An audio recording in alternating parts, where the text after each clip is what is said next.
Nagsisimula ang kwento kay Duhi na ating pangunahing karakter, na tumatakbo at natatakot sa isang maulap na gabi. Palagi niyang nararamdaman na ang kanyang buhay ay walang katiyakan, tulad ng paglalakad sa isang mausok at madilim na lugar. Habang papalapit ang isang lalaki ay iniisip niya kung magiging kaibigan o kalaban niya ito, at umaasa siyang matutulungan siya nito. Ang eksena ay nagbabalik sa isang flashback 200 taon na ang nakakaraan sa panahon ng Joseon, kung saan ang isang grupo ng mga mananampalataya ay nagdarasal sa gabi. Nang biglang may lumabas na demonyo sa harapan nila, pinatay niya ang mga kandila at nagdulot ng kaguluhan. Ang demonyo na si Jongguan ay nag-iwan ng pulang rosas at nag-aapoy na lumabas. Dati siyang tao ngunit siya ay naging isang demonyo sa di malaman na kadahilanan. Siya ay gumagala sa lupa sa loob ng maraming taon na nakikipag-ugnayan sa mga desperado na tao at pinagbibigyan ang kanilang mga kahilingan sa loob ng 10 taon. Pagkatapos nito ay ipapadala ang kanilang mga kaluluwa sa impyerno. Nakikita ni Guan ang kanyang sarili bilang isang panlabas na puwersa na nagbibigay halaga sa mga nakatadhana sa paghihirap.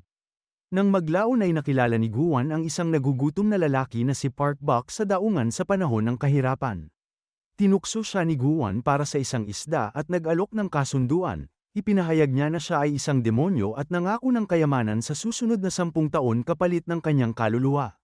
Tuwang-tuwa na sumang-ayon ng gutom na lalaki at pumirma ng kontrata gamit ang kanyang dugo. Sa panahon ng kasalukuyan, dumalo si Do-hee sa 2023 Korea CEO Awards kung saan nanalo siya ng award ng prestihiyosong CEO ng taon. Si Do-hee ay isang mayaman na tagapagmana at bahagi ng grupong Mira, isa sa mga nangungunang kumpanya ng inumin sa Korea. Pagkalipas ng ilang araw, ang kanyang sekretarya na si Shinda ay nagbalita tungkol sa isang artikulo. Napag-alaman na may naglathala ng masamang balita tungkol sa trabaho ni Do-hee sa kanilang bagong inilunsad na inumin. Naniniwala siya na isang tao mula sa loob ng kumpanya ang sumusubok na agawin ang kapangyarihan mula sa kanya, kaya hiniling niya kay Secretary Shin na mag-imbestiga. Sinubukan ni Do-hee na gamitin ang malubhang sitwasyon na ito para makawala sa isang blind date na itinakda ng kanyang lola na isang chairwoman ng Mira Group na si Ju Chon-suk. Nakalulungkot dahil ang kanyang pagtatangka ay hindi gumana. Ipinilit pa rin ng kanyang lola na dumalo siya sa date na nagbabanta na hindi pupunta sa kanyang check-up kung hindi siya dadalo. Nang walang ibang opsyon, pumunta si Do-hee sa hotel kung saan nakatakda ang date, nangangako na mananatili ng hindi bababa sa 30 minuto upang maiwasan ang pagiging bastos. Samantala, si Guan na patuloy na tumutupad sa mga kahilingan ng mga tao ay napagtanto na oras na para sa isa sa mga kontrata. Ngayon ay pinuno naman ng isang mafia group. Ngunit nang dumating si Guan upang kunin ang kaluluwa ng gangster, ayaw nitong tanggapin ang kanyang kapalaran. Sinubukan niyang lumaban at makipagkasundo para sa isang bagong kontrata, ngunit tumanggi si Guan. Ang ating demonyong bida ay sinabi na nagkaroon ng kapangyarihan at kayamanan ang gangster sa loob ng 10 taon. Ilang sandali lamang, kinuha ni Guan ang kaluluwa ng lalaki sa pamamagitan ng kanyang kapangyarihan at ginawa ito na parang aksidente. Matapos pumanaw ang lalaki, tumakas si Guan ngunit napansin siya ng isa sa mga miyembro ng mafia. Samantala, may nangyaring konting pagkakamali sa date ni Do-hee at bilang resulta ay napunta siya sa maling hotel, kung saan nakatagpo niya si Guan na abala sa pagpapasaya sa kanyang sarili. Naguluhan ang gwapong demonyo nang sabihin ni Do-hee na magde-date daw sila. Dahil sa hindi pagkakaunawaan, habang sinusubukan nilang mag-usap ay lalo silang nadismaya. Gusto lang ni Guan na manatiling payapa, habang si Do-hee naman ay gustong malaman kung bakit bastos at walang pakialam ang lalaking ito. Napagtanto nila na hindi pa pala sila nagpapakilala sa isa't isa kaya ibinigay ni Do-hee ang kanyang business card kay Guan. Sa una ay nag-aalangan, ngunit sa kalaunan ay ibinigay din sa kanya ni Guan ang kanyang card. Dahil doon ay malalaman natin na kapag hindi nagtatrabaho bilang demonyo na kumukuha ng kaluluwa, pinapatakbo ni Guan ang Sunwool Foundation na isang organisasyong sumusuporta sa mga tradisyonal na artista. Nang matapos ang 30 minuto ni Do-hee, nagpasya siyang umalis sa lugar. Pagkaalis ay aksidente niyang nabangga ang mga lalaking mafia, na dumating sa hotel upang gumanti sa pagkamatay ng kanilang pinuno. Kasabay nito ay hawak na ng waiter ang paboritong cake ni Guan na ihahatid na sa kanya. Dahil puno ng paghihiganti, tinangka ng mga lalaking mafia na itapon ang cake. Buti na lang at mabilis na iniligtas ni Guan ang kanyang cake habang si Do-hee ay nagdahilan na pupunta sa banyo. Habang nasa banyo si Do-hee ay nakipag-usap si Guan sa mga lalaking mafia, Gamit ang kanyang kapangyarihan ay kinulong niya ang mga ito sa loob ng isang pahayagan ngunit kalaunan ay hinayaan rin sila, dahil sa inis na sinira nila ang kanyang cake at naantala ang kanyang mapayapang oras. Pagbalik ni Duhi ay sinabihan niya siyang huwag maging bastos kung sakaling magkikita silang muli. Sa kanyang pagbabalik, kinukwestiyon niya kung paano siya nagawang ipares ng kanyang lola sa gayong bastos na tao. Nakipag-usap siya kay Shin tungkol sa artikulo at ibinunyag ni Shin na si Suan na CEO ng sangay na kumpanya ng Mira Group, ang Mira Apparel ang nasa likod nito. Dismayado si Duhi na laging may kontra sa kanya na kapamilya. Napag-alaman na si Duhi ay inampun ni Chon-suk nang mamatay ang kanyang mga magulang. Ang kanilang pamilya ay binubuo ng anak ni Chon-suk na si No Suk-min, CEO ng Mira Electronics, ang kanyang asawa na si Kim Sera, Managing Director ng Mira Electronics, at ang mahiyain na anak nilang si No Do-gaeong. Mayroon ding anak na babae si Chon-suk, si Suan kasama ang kanyang kambal na anak na lalaki, at ang huli ay si Ju Sok-hoon na kanyang pamangkin. Si Chon-suk ay nagtitiwala lamang kay Duhi, na labis na ikinadismaya ng ibang miyembro ng pamilya. Habang nasa biyahe pa uwi, nakatanggap si Duhi ng isang mahiwagang tawag mula sa finance manager ng kumpanya na si Mr. Cha, na nagsasabing may alam siyang impormasyon na maaari siyang gawin na chairwoman ng Mira Group. Pagkatapos ay nakatanggap siya ng isang mensahe ng pagpapaalam mula kay Chon-suk, na humantong sa kanya upang sumugod sa ospital. Naiinis si Duhi nang matuklasan na kalokohan lamang ito, gusto lamang ipagdiwang ni Chon-suk ang kaarawan niya.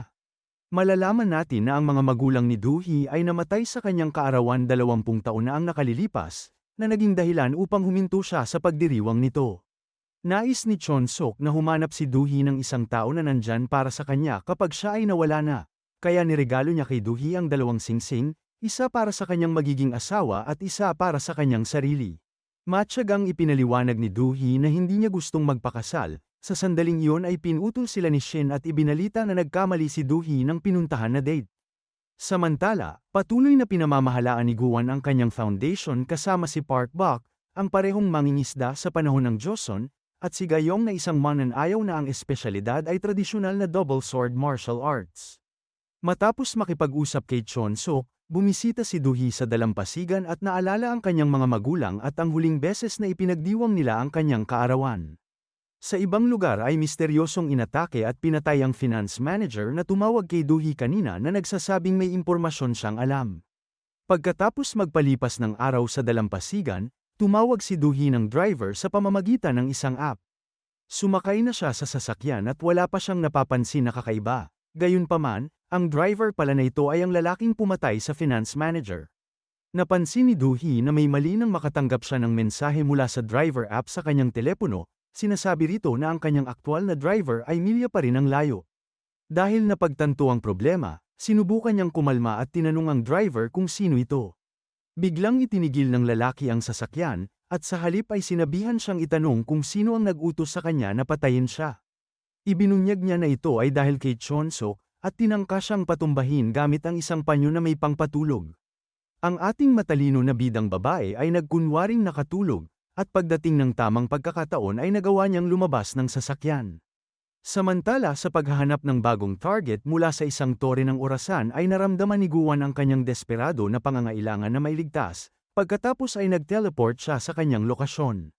Nakiusap si Duhi na tulungan siya, dahil papatayin siya ng lalaking ito at siya lang ang kanyang pag-asa upang mabuhay. Ipinaliwanag ni Guan na maaari lamang siyang tumulong kung sumasang-ayon siya sa isang kontrata ng 10 taon, dahil walang pagpipilian ay pumayag si Duhi sa kasunduan. Gayunpaman dahil sa pagmamadali, nagpasya si Guan na harapin ang mamamatay tao bago ayusin ang kontrata. Habang nakikipaglaban si Guan sa lalaki, si Duhi ay nagtago sa gilid ng tulay. Lumapit si Guan upang tulungan siya, ngunit nagkamalay ang lalaki at pinaandarang sasakyan patungo sa kanila. Pagkatapos ay sinubukan ni Guan na mag-teleport, ngunit ang kanyang kapangyarihan ay biglang hindi na gumagana. Kasabay nito ay nakabitaw si Duhi mula sa kanyang pagkakahawak, habang si Guan na napagtanto na hindi na gumagana ang kanyang kapangyarihan, ay tumalon kasama niya. Dahil dito ay pareho silang nahulog sa tubig sa ibaba, sa ilalim ng tubig ay unang nagkamalay si Duhi at sinubukan na iligtas si Guan sa pamamagitan ng paghawak sa kanyang kamay. Gayunpaman ay nahirapan siyang dalhin siya sa ibabaw ng tubig, at sa panahon ng proseso, ang marka ng demonyo sa kamay ni Guan ay misteryoso na lumipat sa kanya. Makalipas ang ilang oras ay nagising ang dalawa sa pampang at natuwa si Do-hee dahil nabuhay sila. Sa parehong oras ay napansin ni Guan na wala na ang kanyang demonyong marka, at laking gulat niya nang makita ito sa kamay ni Do-hee. Biglang bumagsak si Do-hee kaya dinala siya ni Guan sa ospital. Nang magising si Do-hee ay napagtanto niyang napunta ang tato ni Guan sa kanyang kamay, at napunta rin sa kanya ang lahat ng kanyang kapangyarihan. Magagamit lamang ni Guan ang mga kapangyarihang ito sa pamamagitan ng paghawak sa kamay ni Do-hee. Nang sabihin sa kanya ni Guan ang tungkol sa tato at mga kakayahan nito, naisip ni Do-hee na nangluloko lang siya kaya hindi niya ito pinansin. Ang kawawang si Guan ay bumalik sa kanyang tirahan at sinabi ang kanyang sitwasyon kay Park Bok, na nagtatrabaho rin bilang kanyang mayor domo. Pagkatapos ng pagsisiyasat, nalaman ni Park Bok ang tungkol sa malubhang kahihinatnan kung hindi makakagawa ng bagong kontrata si Guan sa mga tao. Lumalabas na kung mabibigo si Guan na makagawa ng bagong kontrata, sa huli ay masusunog at mamamatay siya. Dahil naiwan na walang pagpipilian, ang ating bidang demonyo ay umalis upang maghanap ng mga desperado na tao upang matupad ang kanilang mga pangangailangan kapalit ng kanilang mga kaluluwa kapag lumipas na ang 10 taon. Gayunpaman dahil wala ang kanyang kapangyarihan, siya ay nabigo ng husto na makagawa ng kasunduan sa isang wrestler na maraming kasama. Samantala, si Do-hee na magaling na ay pumunta sa ospital kung saan ginagamot si Chon-sok. Tinulungan niya ito na makauwi pagkatapos niyang makalabas mula sa ospital.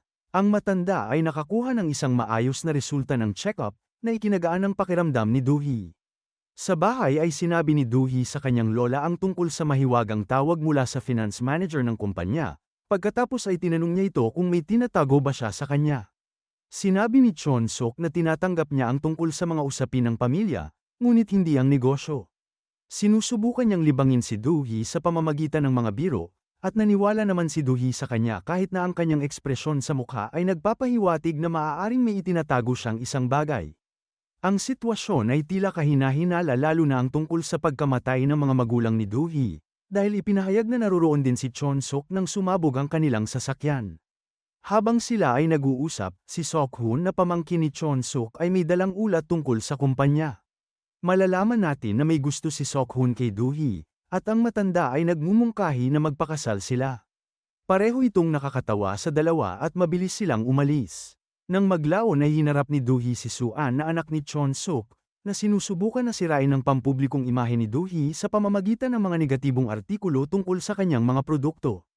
Ngunit matalino na binaliktad ni Do-hee ang mga talahanayan sa pamamagitan ng pagbabanta na ilalantad ang tungkol sa kabit ni Su-an, na naging dahilan upang tanggalin ng kontrabida ang mga negatibong artikulo. Samantala, napagtanto ni Guan na kailangan niya ang tulong ni Do-hee upang maibalik ang kanyang kapangyarihan, kaya plano niyang ligawan ng babae gamit ang kanyang kaakit-akit na mukha.